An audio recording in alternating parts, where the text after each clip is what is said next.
Ya, jumpa lagi teman-teman di WW Channel. Kali ini saya akan membahas bagaimana cara membuat crossover untuk speaker 2-way. Ya, 6 dB per oktav. Ya teman-teman ya.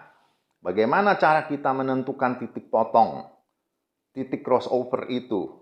Kalau ada di spek, gampang. Tapi kalau speknya, terutama produk-produk lokal ya, speaker lokal, sangat minim spesifikasi. Mereka cuma tulis, oh sekian watt, sekian in, tetapi frekuensi resonansinya berapa kita nggak tahu, gitu kan?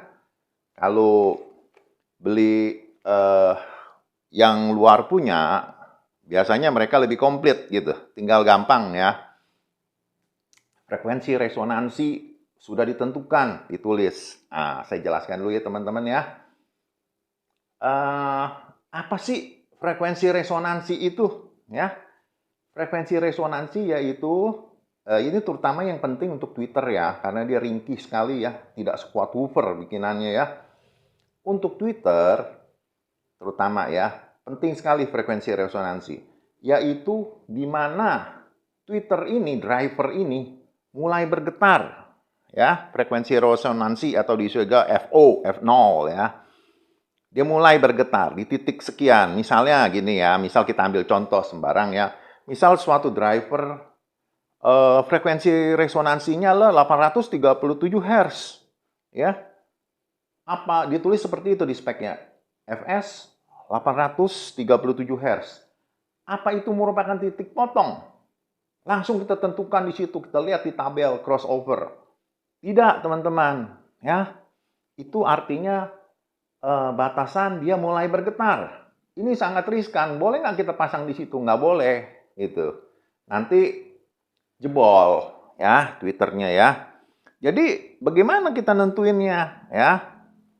Minimal teman-teman, ya, itu 1 oktav di atas frekuensi resonansi, ya. Berapa sih 1 oktav itu? Nah, rumusnya 1 oktav itu artinya misal tadi 837 Hz ya. 2 kali 837 Hz.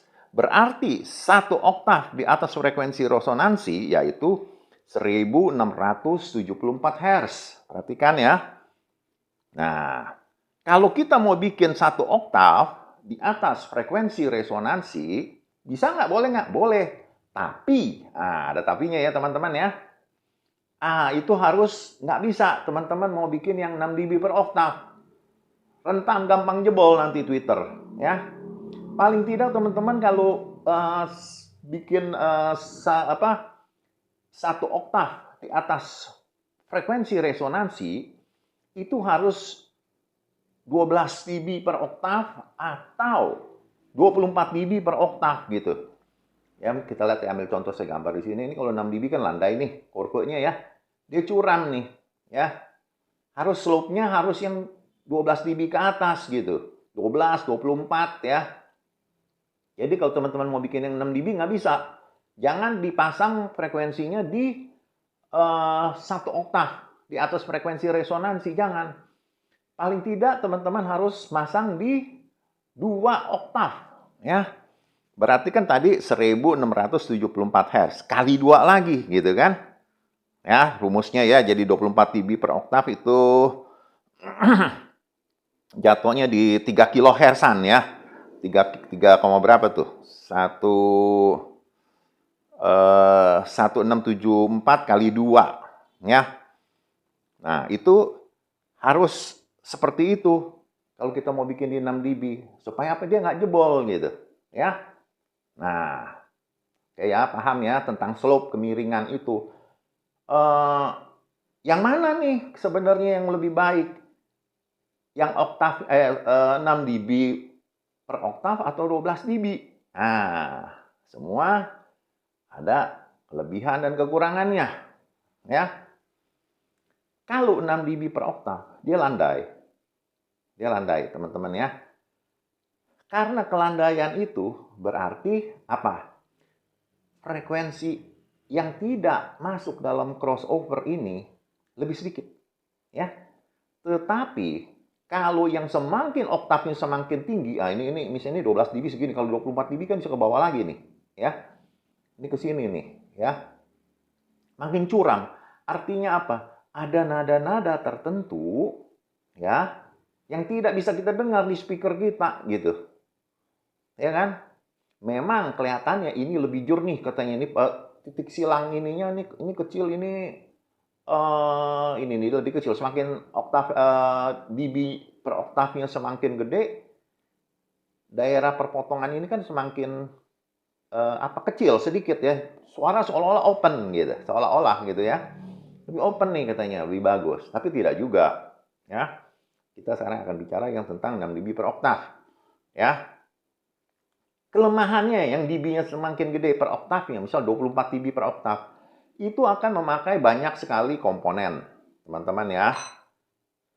Kapasitor lebih banyak. Ini juga induktor, ya. Induktor akan memakai lebih banyak, ya. Semakin banyak komponen, berarti distorsi crossover akan meningkat. Jadi suara menjadi tidak asli, ya. Semakin banyak dB per oktavnya ini, semakin suaranya jauh daripada original. Ya, makanya saya akan membuat yang ini. 6 dB per oktav. Ya, teman-teman ya, sampai sini paham ya. Terus setelah itu, ya, kan kita sudah tahu tadi, ya, misal di 3 kHz, ya, karena 2 kali frekuensi resonansinya tadi. Terus teman-teman bertanya, bagaimana kalau speaker yang kita beli driver itu nih, ya, Twitter ini nggak ada speknya. Nah, teman-teman, sekarang kalau dulu kita mesti beli alat yang mahal-mahal. Kalau sekarang nggak usah.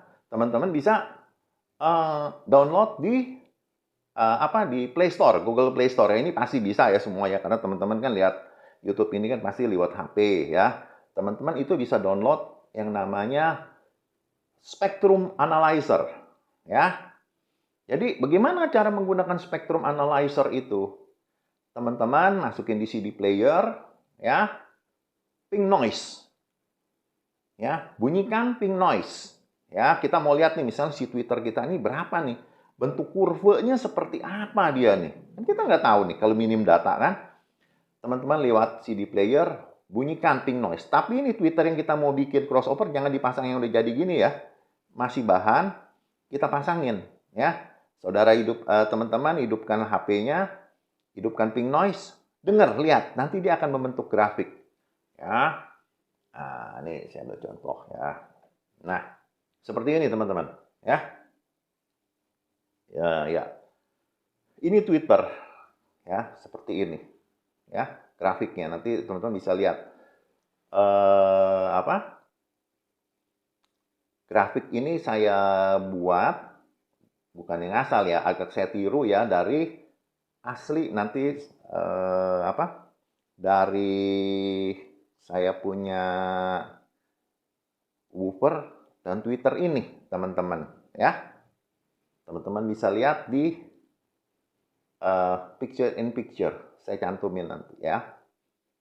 Ini Twitter, ini woofernya ya. Jadi ya saya gambar lah mendekati aslinya ya.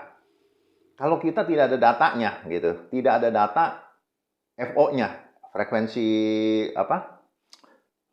nol itu, frekuensi resonansi maksudnya FO ya. Nah, kan kita lihat nih, oh ini misalnya nih ya, si Twitter ini nih, yang penting Twitter, oh ini dia 100 nih turun banget nih ya, grafiknya seperti ini ya. Nah, ini 10 kHz masih ini, setelah itu udah mulai menurun lagi ya. Terus bagaimana kita tentuin nih, saya mau mulai di mana? Saya mulai di sini, apa di sini titik potongnya ya. Ah, ini dia teman-teman ya. Nggak main begitu aja. Kita lihat yang namanya grafik ini, makanya perlu grafik. Dia mulai beaming di mana? Nah, misalnya ini lihat nih ya. Ini Twitter nih ya. Dia mulai beaming di kira-kira 4 kHz ya. Kita tentukan titiknya di 4 kHz ya. Nah, teman-teman nanti di akhir video ya, saya cantumin tabel ya. Teman-teman bisa lihat kalau mau bikin Bisa lihat di tabel itu, ya. Berapa ininya ya, kalau ini 4 kilo, dia punya induktornya berapa, dia punya kapasitor berapa ya. Dia mulai beaming, ya, mulai beaming. Kita lihat di frekuensi berapa. Demikian juga dengan woofer, ya. Nanti kan kita nih Twitter, kita misalnya di sini 4 kilo. Oh, kita lihat nih nanti nih high pass. Artinya apa? Ya, lulus atas gitu. Frekuensi tinggi diluluskan. Frekuensi turun yang dibawa di batas titik tertentu pangkas habis. Bukan pangkas habis, dipotong. Slope 6 dB per oktav, ya. Demikian juga untuk woofer, ya. Nah, kita lihat nih, wah dia mulai beamingnya di 3 kHz. Jadi setiap woofer itu tidak sama, ya teman-teman. Nggak sama. Bisa, mungkin kalau semakin gede woofernya, bukan di 3 kilo ya, mungkin bisa di 2 kilo aja dia udah mulai beaming, ya. Di sini kita tentuin, seret. Ini gak nih, set, ya. Dimana kalau nggak ada grafik kan bingung. Kira-kira main gaya orang buta, raba-raba ya. Nah itu kalau teman-teman beli yang crossover udah jadi, itu kira-kira gitu ya. Jadi kenikmatannya kurang ya. Nah ini dia. Sini sama di sini. Jadi di mana titik crossover itu? Kalau kita ambil contoh ya, ini 4, ini 3. Berarti titik tengahnya, titik crossover-nya itu, titik perpotongan itu di 3,5 kilo. Ya, teman-teman ya. Jelas ya. Saya ambil contoh dari yang apa? Saya punya ini. Nah, ini skemanya, teman-teman ya. Saya lihat. Ya, ini skemanya. Iya. Jelas ya gambarnya. Nah, ini skema daripada crossover 2W 6 dB per oktav Butterworth. Jadi ini sederhana sekali. Teman-teman cuma perlu 2 komponen. Untuk memangkas tweeter tadi, kita perlu C, kapasitor. Dan untuk memangkas woofer nada rendah, itu menggunakan induktor L. Ya. Nah, ini saya kasih lihat ya, teman-teman ya. Nah, ini kelihatan nggak? Coba. Nah, jelas. Ya. Ini induktor. Ya, untuk memangkas nada rendah. Ini kapasitor untuk memangkas nada tinggi. Terus, teman-teman bertanya, ini kan kosong nih tengahnya ya. Ini induktor inti udara. Tapi ada juga di pasaran induktor inti ferrit atau inti besi. Ya, apa sih bedanya saya pakai yang besi sama saya pakai yang inti udara? Teman-teman ukur ya, kalau pakai digital multimeter milihenry-nya sama. Misalnya berapa? 0,247 milihenry. Sama nggak? Sama. Titik potongnya sama nggak? Sama. Nah, perbedaannya apa, teman-teman? Antara yang inti besi sama inti udara. Begini, teman-teman. Inti besi lebih murah. Inti ferrit ya. Itu lebih murah. Karena dia pakai tembaga sedikit. Ya, masalah harga. Suaranya, bedanya. Ini inti udara lebih luwes. Ya, paham ya? Ya. Inti udara lebih luas. Kalau inti ferrit, suara lebih kaku. Teman-teman bertanya lagi, ini kan yang model kayak dikepang-kepang nih, kayak tambang nih, ya. Wah, kelihatan nggak? Ah, ya, kayak tambang ya. Ini namanya crossover-nya ini heptalids yang seperti ini. Apa sih bedanya kawat tunggal sama yang dikepang-kepang begini nih, kayak tambang digulung, ya? Beda hasil suaranya, teman-teman. Kalau yang seperti ini, ya, harganya memang lebih mahal, ya. Cuma teman-teman akan mendapatkan suara bass yang lebih empuk dan lebih tebal. Nah, ini kan ada pilihan nih, saya jelasin semua ya. Lebih tebal gitu suaranya, lebih enak. Kalau yang tunggal itu kurang tebal. Untuk semua komponen, dia lebih tebal. Terus teman-teman bertanya lagi, saya nggak ada contohnya sih ya. Ada lagi yang modelnya seperti kayak kue tiaw gitu ya, digulung ya, yang pipih, yang bentuknya pipih ya. Jadi cuman dari satu ituan aja dia, satu lembar ini digulung gitu ya, digepeng gitu ya. Nah, itu yang model seperti itu apa? Dia lebih open suaranya, tetapi tidak tebal ya. Tergantung yang saya bilang, teman-teman mau yang seperti apa? Yang nikmat di kuping teman-teman ya. Jadi kalau kita beli jadi kan istilahnya beli baju kodian. Kita nggak bisa ngatur. Kalau kita bikin seperti ini, teman-teman bisa mau bikin yang seperti apa? Saya mau yang selera saya yang seperti ini ya. Jadi semua keinginan hati teman-teman bisa terpenuhi. Ini masalah untuk woofer ya, untuk driver woofer. Terus untuk kapasitor, untuk C di sini ya, untuk high pass filter ya. Artinya frekuensi tinggi diluluskan, frekuensi rendah no, nggak bisa masuk. Ini saya pakai kapasitor Rusia, kelihatan nggak? Coba ya. Kelihatan. Ya, ini untuk kapasitor Rusia paper in oil. Ini the best-nya. Ya, maksudnya begini, the best. Harganya murah teman-teman ya. Ini military grade. K75D10. Ya. Nah, ini Rusia punya paper in oil. Sebenarnya sih apa terapate apa gitu ya, tapi orang biasa nyebut ini paper in oil. Jadi dibungkus direndam di minyak ya. Nah, terus ini suaranya empuk, teman-teman. Ya. Cuma untuk kedetilan misalnya untuk yang lebih rinci lagi gitu kan ya. Bukannya dia jelek, bagus. Tapi kurang begitu terdengar. Untuk mengimprove, menaikkan mutunya, kita pasang, kita paralel dengan Teflon. Ini FT2 ya, saya mau cari yang FT3-nya nggak ada. Yang terbaik yang FT3, cuman nggak ada gitu ukuran. Mungkin lagi kosong apa udah lama ini ya. Terus saya tambahin lagi dengan solen putih ya. Nah, supaya lebih enak suaranya. Jadi nggak ada teman-teman kalau bilang, oh pakai satu ini jago. Omong kosong itu mah. Ya. Mesti teman-teman gabung. Jadi dengan biaya murah, teman-teman bisa mendapatkan hasil yang wah. Ya. Nah, itu ya teman-teman ya. Sampai di sini paham ya. Terus apa udah beres? Kita sudah tahu tadi frekuensi resonansi ya, udah berapa? Kita udah tentuin titik potongnya, kita sudah beli komponen, jebret-jebret, pasang. Beres, ya. Apa sudah selesai? Kalau mau sampai di situ aja juga bisa, udah jalan gitu. Tetapi, ya teman-teman harus ingat, itu belum mencapai puncak kenikmatan kesempurnaan alat yang kita bikin. Belum gitu, itu baru setengah jalan. Wah, ada apa lagi gitu kan? Teman-teman bertanya, ini kan udah jadi nih titik potong. Nah, gini teman-teman. Ketika kita mau membangun speaker, tentunya tidak dari merek yang sama. Wah, yang ini nih misalnya, kayak saya contoh ya. Ini saya pakai Twitter, Philips. Ini Talk Audio, driver woofernya. Kan dia punya sensitivity nggak sama. Ya, Twitter umumnya lebih sensitif. Misal kita ambil contoh ya.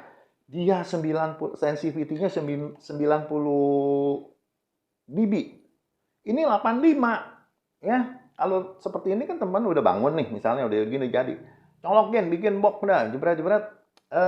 Bunyi nggak bunyi. Tapi kan dia lebih tinggi gitu kan, lebih sensitif. 5 dB lebih sensitif. Itu kedengarannya kenceng loh. Waduh. Ujungnya apa? Wah, kok sakit ya kuping ya. Ini kekencengan. Nah, mungkin teman-teman pikir gini, saya kecilin aja amplifier saya, treble-nya gitu. Nggak bisa enak, teman-teman. Nggak bisa, karena dia dasarnya tidak flat. Dan yang diturunin itu adalah frekuensi tertentu gitu, dari treble, ya. Bukan dari, kalau ini kan kalau kita kalau gitu harus membuat apa? Nah, ini ada yang namanya rangkaian LPAD, teman-teman. Nah, seperti ini. Teman-teman harus tambahin lagi ya. Nah, ini LPAD. Ini dipasang di Twitter. Ya, nah ini nih Twitter nih ya. Nah, setelah itu ini baru ke crossover ya. Nah, ini Twitter nih ya. Dikasih LPAD teman-teman. Ini fungsinya untuk apa? attenuator. Attenuator ya. Memperlemah ya. Kan tadi si woofer itu lebih lemah tuh. 8, misal kita ambil contoh 85 dB kepekaannya. Ini 90 berarti dia kegedean 5 dB. Nah, nanti di akhir video teman-teman bisa lihat kalau mau bikin. Itu ada tabelnya. Saya kasih tabelnya. Dari pemotongannya dari 0,5 dB ya. Terus sampai berapa 10 dB apa. Nah, itu teman-teman tinggal lihat, akurin. Kenapa? Yang saya bilang tadi, kalau sensitivitas mereka sertain, cantumin biasanya ya. Terus, oh ya saya udah bangun deh nih, misal tadi kan ada dilemahkan, dia harus dilemahkan 5 dB. Jangan langsung pakai komponen yang mahal teman-teman. Ya, antara teori dan praktek itu ada perbedaan gitu. Setiap kuping kita manusia ini tidak sama. Mungkin ada yang peka di frekuensi berapa, lebih peka ya. Saya nggak bilang teman-teman kupingnya ada gangguan rusak, enggak. Bukan seperti itu. Tetapi kenikmatannya di mana? Teman-teman pakai dulu resistor yang murah. Jangan langsung pakai beli yang mahal, nanti kecewa. Saya nggak mau gitu ya. Saya kasih tahu orang, saya bikin tutorial supaya orang puas.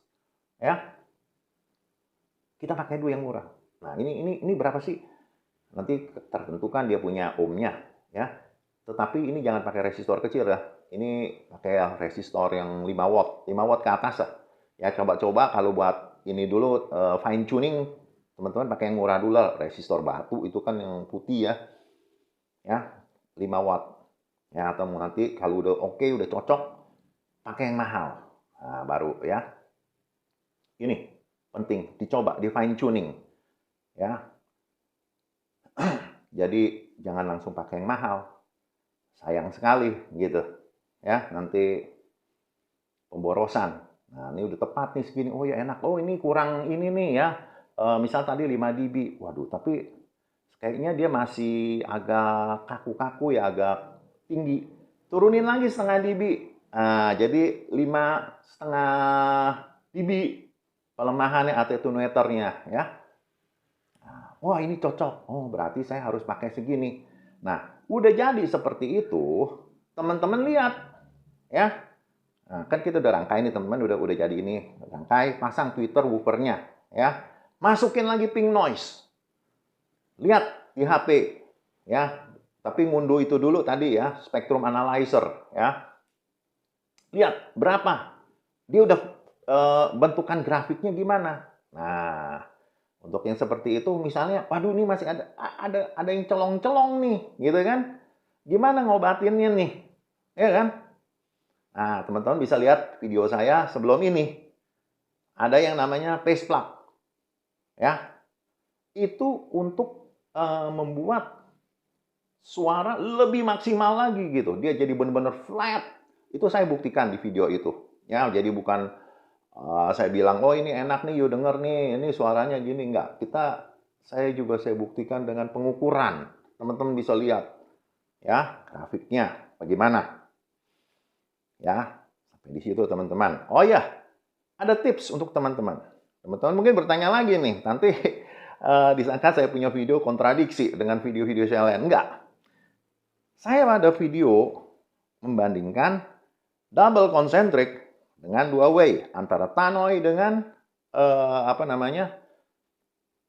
DIN audio. DIN audio kan seperti ini dua. Ini kan sampai di telinga nggak sama, ya kan? Bagaimana? Ini mengenai time alignment, ya kan? Biarpun ini udah tepat frekuensi udah bagus, time alignmentnya pas nggak? Oh nggak pas, belum teman-teman. Ini kalau teman-teman mau ya lebih meningkatkan lagi. Apa yang harus dilakukan? Time alignment. Ya, waktu suara sampai di telinga teman-teman harus sama supaya benar-benar enak. Bagaimana caranya nih? Saya misalnya teman-teman udah bikin box seperti ini, gimana nih ya caranya ya? Gampang teman-teman. Nah, ini ya. Nah, kita naikkan speaker ini sedikit, ya. Kasih kemiringan. Teman-teman bikin ganjel di bawah ya. Berapa? 10 derajat teman-teman. Ya, 10 derajat. Nanti ketika sampai di telinga teman-teman, Tentunya stand-nya harus diukur ya. Ya, stand itu kira-kira 90 sentian lah ya. Dari titik tengah sini nih ya. Ya. Nah, ini time alignment. Menentukan sekali ya, time alignment. Teman-teman bikin kemiringan 10 derajat. 10 derajat ya. Ini akan membuat ya nggak 100% ini sih, tapi boleh dibilang itu suatu koreksi yang baik yang akan merubah bunyi daripada speaker. Jadi setiap rupiah yang teman-teman keluarkan untuk membuat speaker dengan DIY, woi, hasilnya luar biasa teman-teman. Ya, oke, saya rasa seperti itu. Nah, teman-teman bisa lihat ya setelah video ini saya akan cantumkan mengenai tabel frekuensi, titik potong, dan juga nilai komponen untuk LPAD ya. Demikian teman-teman video saya kali ini tentang bagaimana membuat crossover, menentukan titik crossover dua way ya, Butterworth 6 dB per oktav. Ya, jangan lupa teman-teman subscribe-nya, like dan komen ya. Terima kasih sudah menyaksikan video saya. Dan sampai jumpa lagi di video-video saya berikutnya. Salam DIY.